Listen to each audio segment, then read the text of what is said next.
Buenos días, niños. Buenos días, papás. ¿Cómo están? Bienvenidos a la última clase de esta semana, hoy jueves 11 de marzo del 2021. Recordemos que el día de mañana no hay clases porque tenemos junta administrativa. Y el día lunes 15 de marzo tampoco va a haber clases debido a la conmemoración del natalicio de Benito Juárez que cae 21 de marzo, pero esto se adelantó. Entonces tendremos un fin de semana largo y nos vamos a ver el día martes con el inicio de los exámenes. El día de mañana viernes o el día sábado yo te estaré enviando el horario de exámenes, así como también el temario para que tú te ayudes a estudiar si tú así lo requieres. El temario es como una guía para que observes qué es lo que va a venir en tu examen, ¿sale? No hay por qué ponerse nerviosos. Es igual que el trimestre pasado. Yo les voy a enviar un link y ustedes van a entrar y van a contestar su examen igual como lo hicieron en el trimestre pasado, ¿sale? Bueno, sin más, vamos a iniciar. Para la clase del día de hoy, yo me equivoqué en el horario. Les puse que íbamos a ver geografía, pero no, es matemáticas. Se habrán dado cuenta ustedes cuando puse el tema y puse los materiales que íbamos a ocupar. En su primera actividad estaremos trabajando con la materia de español. Tú vas a necesitar tu libreta de español. En la segunda actividad trabajaremos con matemáticas, por lo que tú vas a necesitar tu libreta de matemáticas. Y en la tercera actividad estaremos trabajando con tu materia de ciencias naturales y necesitarás tu libreta de ciencias naturales. Reúnan su material, por favor, échenle muchísimas ganas. No se me distraigan, cualquier duda estoy a sus órdenes. Vamos a iniciar, mucha suerte y deseo que tengan un excelente fin de semana.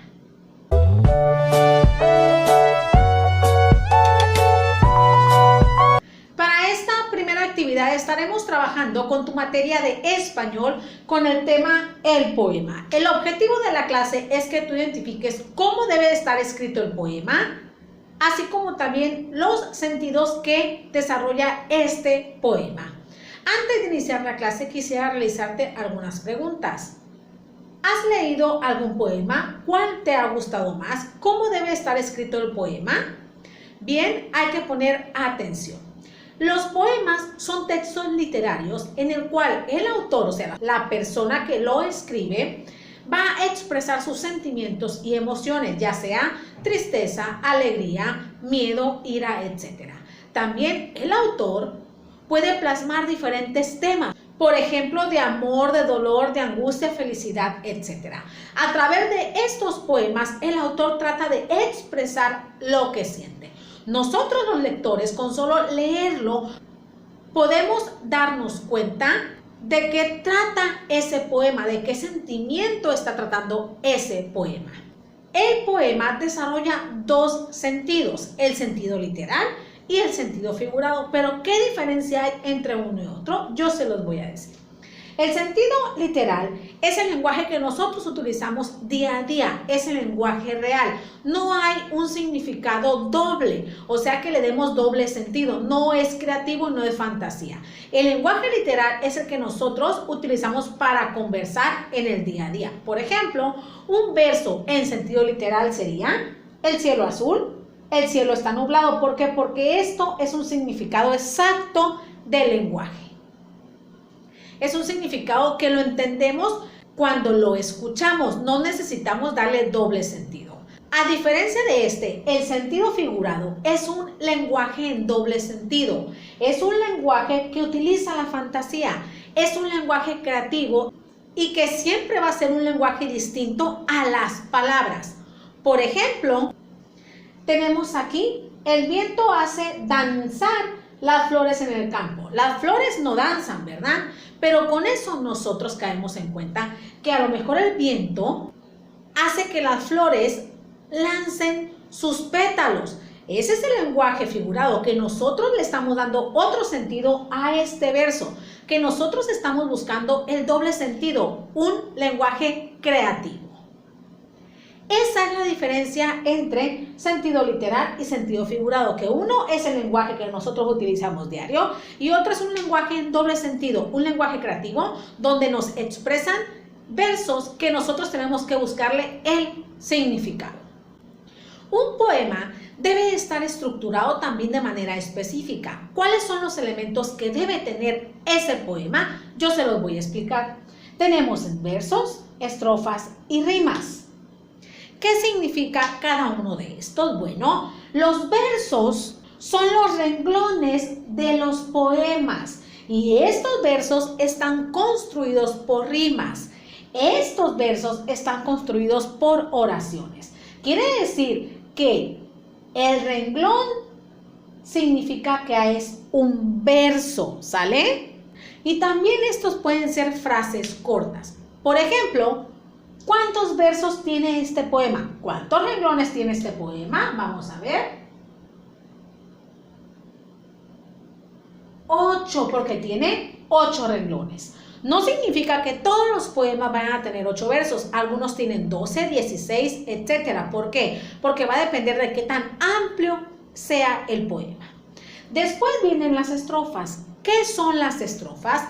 Las estrofas son el conjunto de versos, los párrafos del poema, y estas van a estar separadas por un espacio grande, más grande que el verso.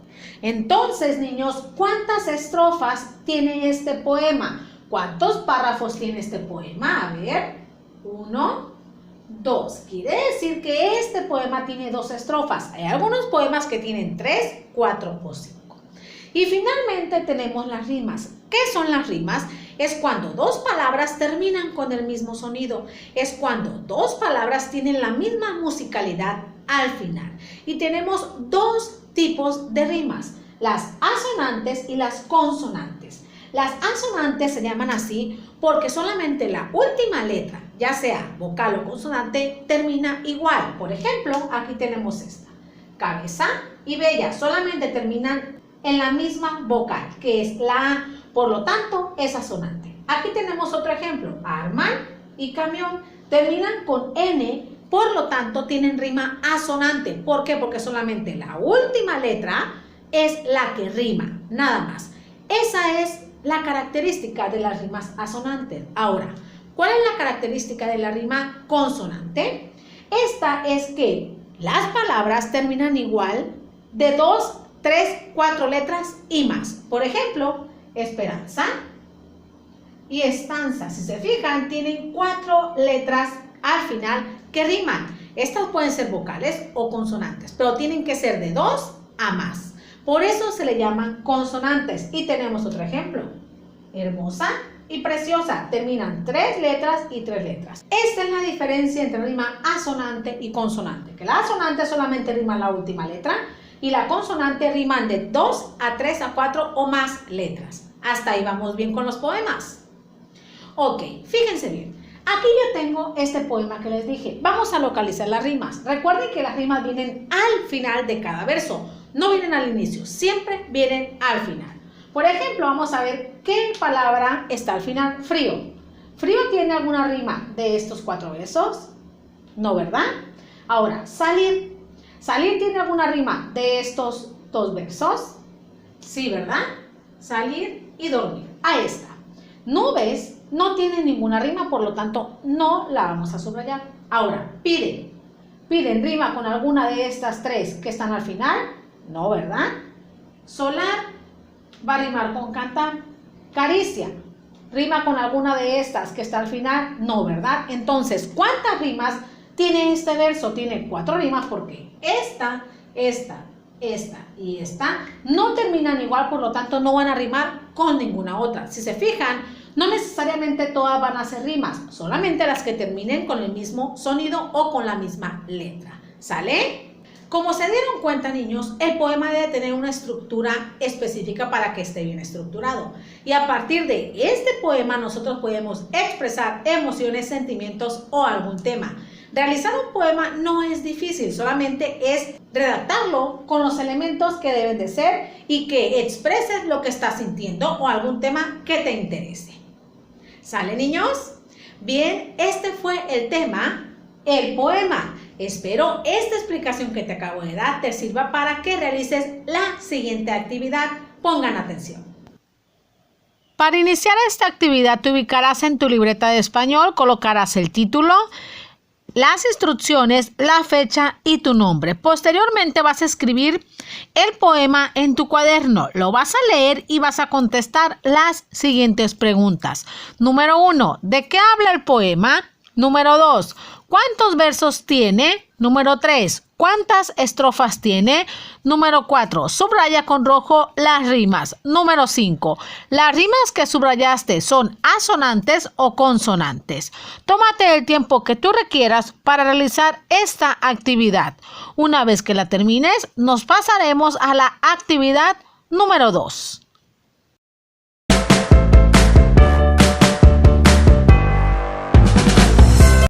Excelente, niños, vamos por su actividad número 2 en su materia de matemáticas con el tema comparación de fracciones. El objetivo de esta clase es que tú sepas cómo identificar qué fracción es mayor cuando tienes 2 o 3 fracciones. ¿Tú has utilizado las fracciones en tu vida cotidiana? ¿Cómo identificas cuando una es mayor a la otra? Bueno, yo te lo voy a decir, así que ponte cómodo. Primero vamos a iniciar explicando qué es una fracción. Una fracción es cuando partimos un todo o alguna cantidad o alguna figura en partes iguales. Pero esta fracción está compuesta por dos elementos. El numerador, que es el de arriba, y el denominador, que es el de abajo. ¿Qué significa numerador y denominador? El numerador es la parte que tú vas a tomar de esa cantidad, de esa figura o de ese todo. Y el denominador es en las partes que tú vas a dividir ese todo, esa figura o esa cantidad. ¿Hasta ahí vamos bien? ¿Sale? Bueno, nosotros para comparar fracciones, ¿qué vamos a hacer? ¿O qué significa comparar fracciones? Comparar fracciones es cuando identificamos cuál es la fracción más grande o cuál es la fracción más pequeña o si son iguales. Para eso nosotros vamos a utilizar tres signos. Mayor que, menor que, igual que. Este significa que la fracción es mayor porque la abertura, recuerden eso, se me confundieron ayer, la abertura va para el más grande y la puntita va para el más pequeño. La puntita significa que esa fracción es la más pequeña y la abertura significa que esa fracción es la más grande. Y este signo significa que ambas fracciones son iguales. Recordemos que para eso existen las fracciones equivalentes. Es cuando dos fracciones son iguales pero se escriben diferente. ¿Por qué? Porque tienen la misma cantidad. ¿Sale? Bueno, para comparar fracciones les voy a recordar los tres métodos que podemos utilizar. El primer método se le conoce como fracciones equivalentes. Tenemos que buscar la fracción equivalente a la otra para saber cuál es mayor. Aquí te muestro un primer ejemplo. 1/4 y 3/8. El primer método, como les dije, es para fracciones equivalentes. Tenemos que encontrar la fracción equivalente a la otra. ¿Cómo le voy a hacer? Primero voy a sacar la fracción con el denominador más grande. Recuerden que no porque tenga el denominador más grande, esa va a ser la más grande, no. Tienen que hacer el procedimiento, no lo hagan al azar. Después tengo que encontrar una fracción equivalente a esta. ¿Para qué? Para convertir el 4 en 8. 4 por cuánto nos acerca a 8. Váyanse a la tabla del 4. 4 por 1, 4. 4 por 2, 8. Quiere decir que toda la fracción la voy a multiplicar por 2. 4 por 2, 8. 1 por 2, 2. Ahora sí. Esta fracción es igual a 1/4 y esta fracción es 3/8. ¿Cuál es más grande? ¿El 2/8 o el 3/8? A ver, díganme. El 3/8, ¿verdad? Entonces, la abertura, ¿hacia qué número va a ir? ¿Hacia el más pequeño o hacia el más grande? A ver. Hacia el más grande, ¿verdad? La abertura va para la fracción más grande y la puntita va para la fracción más pequeña. Este es el método de fracciones equivalentes. Te muestro otro ejemplo con este mismo método. Aquí tenemos 2 décimos y 3 quintos. Lo primero que vamos a hacer con este método de fracciones equivalentes es sacar la fracción con el denominador más grande. Como les digo, Esto no significa que esta sea la más grande nada más porque tenga el 10. No, hay que hacer el procedimiento. Después vamos a igualar el 5 a 10. O sea, tenemos que encontrar una fracción equivalente a 2 décimos. 5 por cuánto nos da 10. Váyanse a la tabla del 5. 5 por 1, 5. 5 por 2, 10. Quiere decir que toda la fracción la vamos a multiplicar por 2. 5 por 2, 10. 3 por 2, 6. Quiere decir que esta fracción es 2 décimos y esta fracción 6 décimos. ¿Cuál de las dos es más grande? ¿Cuál de las dos tiene el número mayor? ¿2 décimos o 6 décimos? Esta, ¿verdad? Quiere decir que 3 quintos es igual a 6 décimos, por lo tanto, es más grande 3 quintos. La abertura tiene que ir para el más grande y la puntita para el más chiquito. No significa que porque tenga 10 va a ser la más grande. No, ahí les está fallando. Tienen que hacer el procedimiento y aquí nos dimos cuenta que 3 quintos es más grande que 2 décimos. Así lo van a realizar ustedes si les gusta el método número 1. Será el método que más se les facilite. Ahora vamos por el método número 2. A este método se le conoce como multiplicación cruzada o múltiplos. ¿Qué es lo que vamos a realizar aquí? Lo primero es, vamos a poner unas flechitas aquí. Lo segundo es empezar a multiplicar. Vamos a empezar de este numerador, el numerador de la izquierda.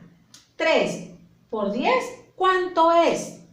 30. Lo vamos a colocar aquí. Les repito, vamos a iniciar por el numerador de la izquierda y lo vamos a multiplicar cruzado por el denominador de la derecha. 3 por 10 y lo colocamos en la primera fracción. Quiere decir que 3 quintos le corresponde el 30. Ahora, el segundo paso es multiplicar el otro numerador por el denominador que me hace falta. 3 por 5, 15. Quiere decir que el 15 le corresponde a 3 décimos. ¿Cuál número es mayor? ¿El 30 o el 15? El 30 le corresponde a esta fracción y el 15 a esta otra fracción. ¿Qué fracción es más grande? 3 quintos, por lo tanto, la abertura va para el más grande y la puntita para el más pequeño. Este es el segundo método llamado múltiplos o multiplicación cruzada. Te muestro otro ejemplo con este mismo método. Aquí te tengo 3 octavos y 2 cuartos. Con el método de multiplicación cruzada o de múltiplos vamos a realizar lo siguiente. Lo primero es que coloques 2 flechitas para que sepas dónde va a ir cada número. Lo segundo es que vas a multiplicar el numerador por el denominador. 3 por 4, 12. Recuerda que debes de empezar de la izquierda a la derecha. Después vas a multiplicar el numerador que queda por el otro denominador. 2 por 8, 16. Este le corresponde a la segunda fracción porque fue lo que multiplicaste al final. Ahora, ¿cuál es más grande? ¿12 o 16? El 12 le corresponde a 3 octavos y el 16 a 2 cuartos porque esta fue la primera que multiplicaste y este fue el segundo que multiplicaste. Ahora dime, ¿cuál es más grande? 16. Entonces, el signo, ¿para dónde va a ir la abertura? Para el 16. ¿Por qué? Porque la abertura significa que esta fracción es la más grande y la puntita significa que esta fracción es la más pequeña. Así lo puedes resolver tú con el método número 2. Ahora te explicaré cómo le puedes hacer con el método número 3. El tercer método que te muestro es mediante recta numérica.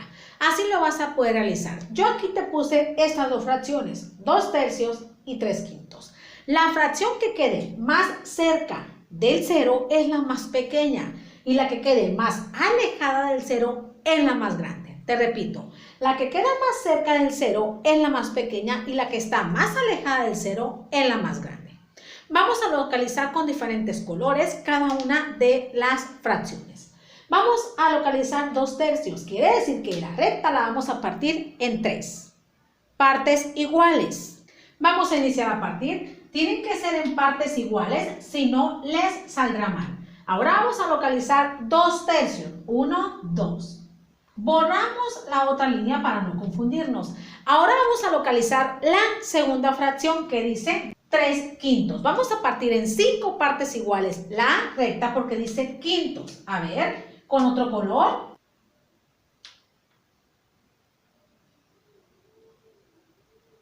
Ahí está, en 5 partes. Ahora vamos a localizar 3/5. 1, 2, 3. Si nos fijamos, 3/5 está más cerca del 0, por lo tanto, esa será la más pequeña y la más grande es 2/3 porque está más alejada del 0. Por lo tanto, el signo va a ir así porque debe ir la abertura para la más grande, que es la que está más lejos del 0. Ahora vamos con el segundo ejemplo. Vamos a localizar 3/4. Quiere decir que esa recta la vamos a partir en 4 partes iguales. Ahí está. Ahora vamos a buscar 3/4. 1, 2, 3. Ahora borramos y localizamos la otra fracción. Esto para no confundirnos. 1/2. Quiere decir que voy a partir la recta en 2 partes iguales y localizo 1/2. Como podemos observar, el 1/2 queda más cerquita del 0 y el 3/4 queda más alejado del 0. Eso quiere decir que la fracción mayor es 3/4. Por lo tanto, el signo va a ir así porque la abertura debe de ir para la fracción mayor y la punta para la fracción menor. Les recuerdo que no porque observen más grande este número que esa fracción va a ser la más grande. Hay que hacer las operaciones o los métodos que a ustedes se les faciliten para que lleguen al resultado. Así realizarán la comparación de fracciones con el método que a ustedes se les facilite. Tienen que hacer cada operación, no lo hagan al azar. Tienen que comprobar que su respuesta sea la correcta. Ahora, niños, con esta explicación vamos a la actividad. Pongan atención. Para realizar esta actividad te ubicarás en tu libreta de matemáticas. Colocarás la fecha, título, instrucciones y tu nombre. Posteriormente realizarás la actividad. Tienes que calcular las siguientes comparaciones de fracciones con el método que más se te facilite colocando los signos de mayor que, menor que o igual que. Recuerda como te lo expliqué en el video. Tómate el tiempo que tú requieras para realizar esta actividad. Una vez que la termines, nos pasaremos a la actividad número 3.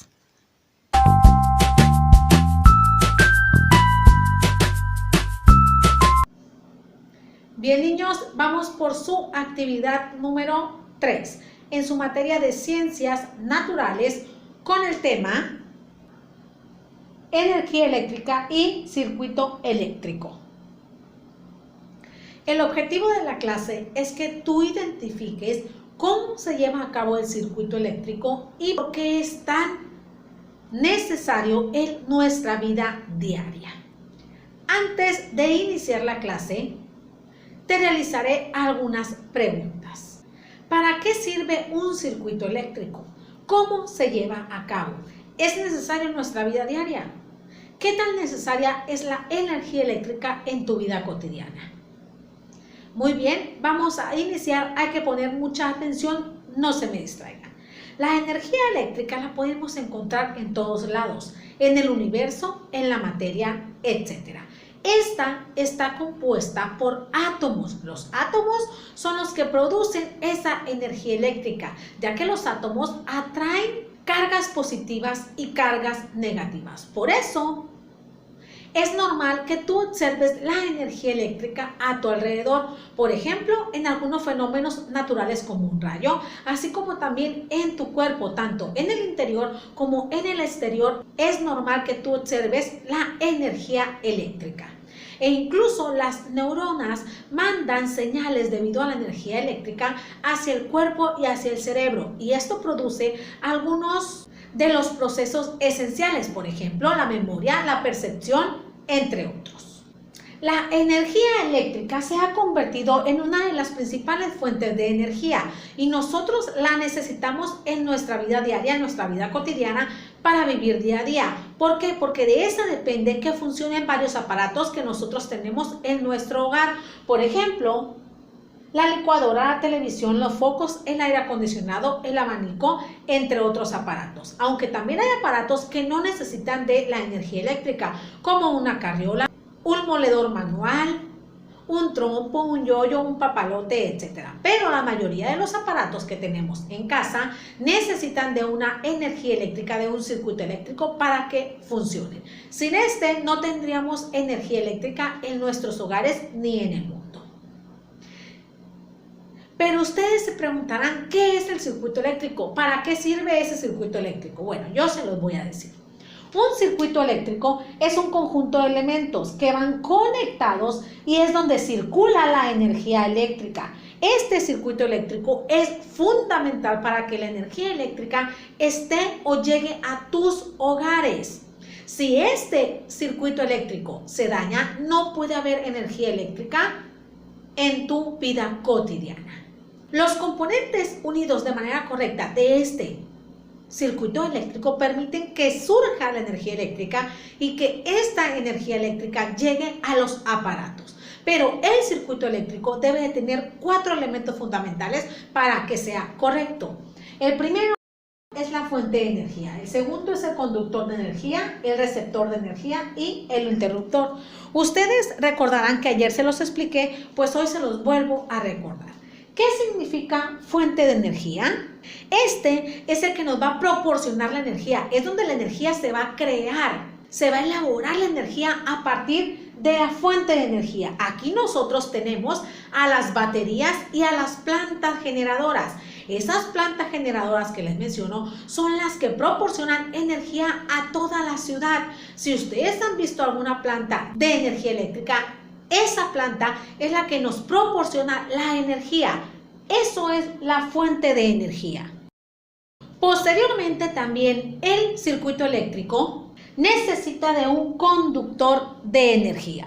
Este se va a encargar de que la energía se traslade de un lugar a otro hasta llegar al receptor, hasta llegar a los aparatos electrónicos y hasta llegar a tu casa. Aquí tenemos los cables, porque los cables son los que llevan la energía eléctrica a todas partes. Es el que la conduce, es el que la traslada, por eso se le llama conductor, porque la energía la va a llevar de un lugar a otro a partir de que se elabore en la fuente de energía.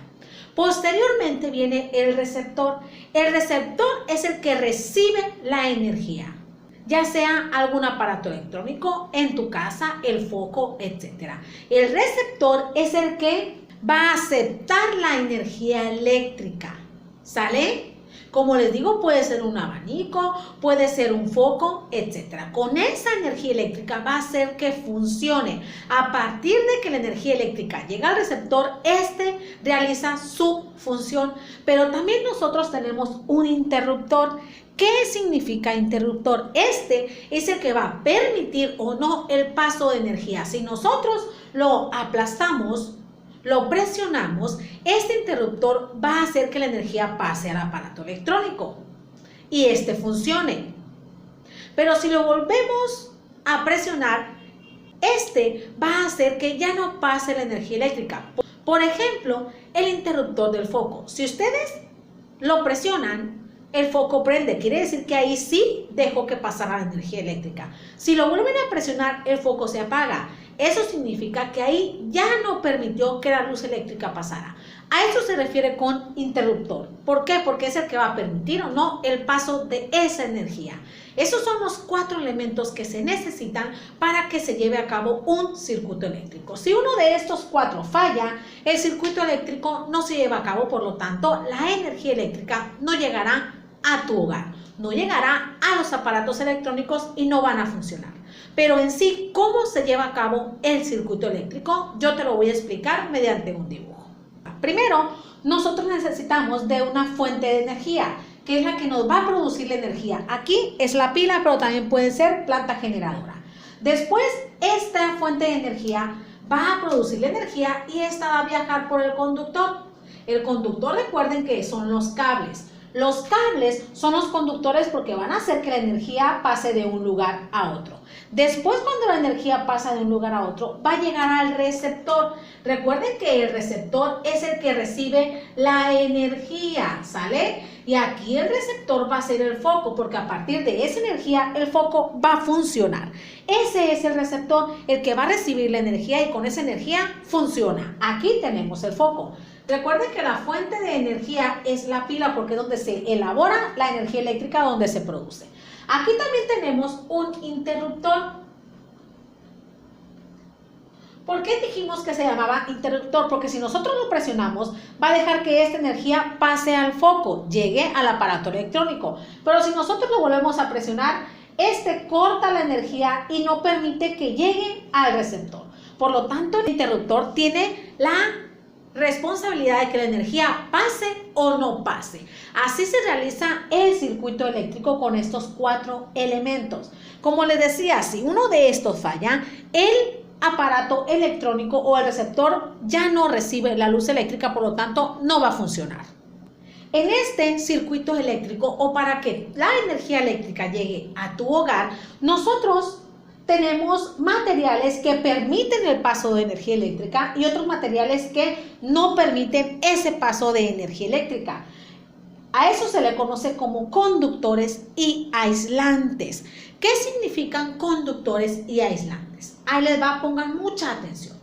Los conductores de energía, que son los que permiten que pase la energía de un lugar a otro, son todos los metales. ¿Qué significa metales? Oro, plata, cobre, bronce, entre otros metales. Todos esos permiten que pase la energía de un lugar a otro. Pero también hay aislantes. Los aislantes son los que no permiten que pasen la energía. Por ejemplo, aquí encontramos la madera, el plástico, el cartón, el papel, etc. ¿Por qué se le consideran aislantes? Porque si tú colocas alguno de estos aislantes en el circuito eléctrico, este circuito eléctrico va a quedar interrumpido. No va a permitir que pase la energía eléctrica. Yo aquí te tengo un ejemplo. Para este enchufe se necesita un conductor y un aislante. El aislante es para que la persona no sufra accidentes al momento de conectar el aparato electrónico. Por lo tanto, en todos los aparatos electrónicos se necesitan conductores y aislantes. Recuerda que los conductores son todos los metales, el oro, la plata, el bronce, cualquier tipo de metal. Y el aislante es la madera, el plástico, el papel, el cartón, todo lo que no permite que pase la energía. Por ejemplo, aquí, ¿cuál es el conductor y cuál es el aislante? El conductor es el metal, son estos dos, porque esto permite que la energía pase al aparato electrónico. Pero aquí tenemos un aislante, ¿cuál será? Este porque está hecho de plástico. Esto permite que tú cuando lo conectes, la energía eléctrica no pase a tu cuerpo. Por eso en todos los aparatos electrónicos se necesita un conductor y un aislante. Recuerda que el conductor es el que permite el paso de la energía y son todos los metales. Y el aislante es el que evita que la energía eléctrica pase hacia tu cuerpo o de un lugar a otro. Por ejemplo, la madera, el plástico, el cartón, etc.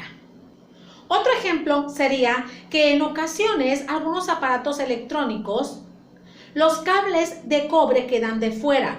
¿Qué hacemos nosotros casi siempre cuando se ven los cables doraditos de fuera?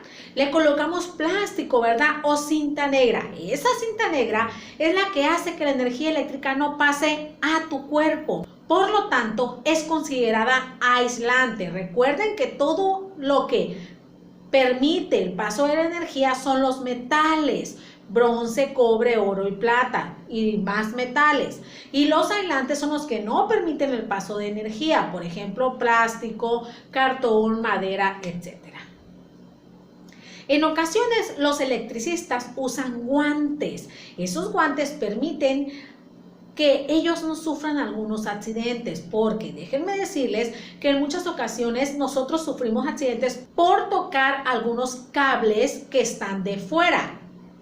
Y también por tratar de arreglar algunos aparatos que necesitan energía eléctrica. Hay que tomar en cuenta, niños, que debemos de tomar todas las medidas necesarias, preventivas, para no sufrir accidente con la energía eléctrica.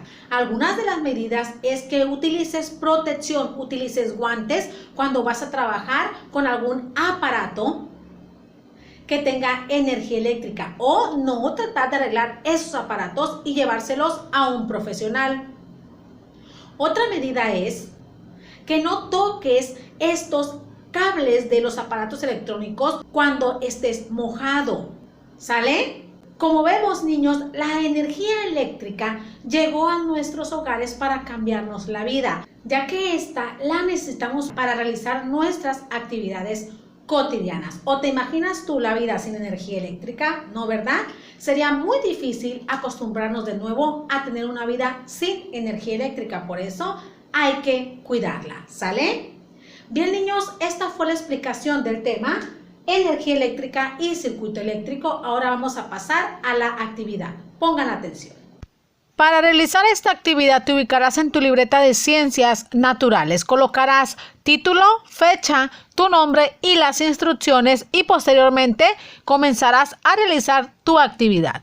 En el punto número 1 vas a colocar una C si el objeto funciona como conductor de energía y una A si funcionan como aislantes de energía. Recuerda como te lo expliqué en el video. En el punto número 2 vas a escribir 3 medidas para prevenir accidentes con la energía eléctrica. Tómate el tiempo que tú requieras para que termines tu actividad. Excelente, niños, llegaron al final de la clase. Excelente, niños, han llegado al final de su clase. Muchas gracias por haber llegado hasta aquí y por no haberse saltado nada de este video. Deseo que tengan un excelente fin de semana largo y la otra semana prepárense para comenzar sus exámenes. Les mando un fuerte abrazo y un beso de parte de su maestra que los quiere y los extraña y los espera el día martes. Bye.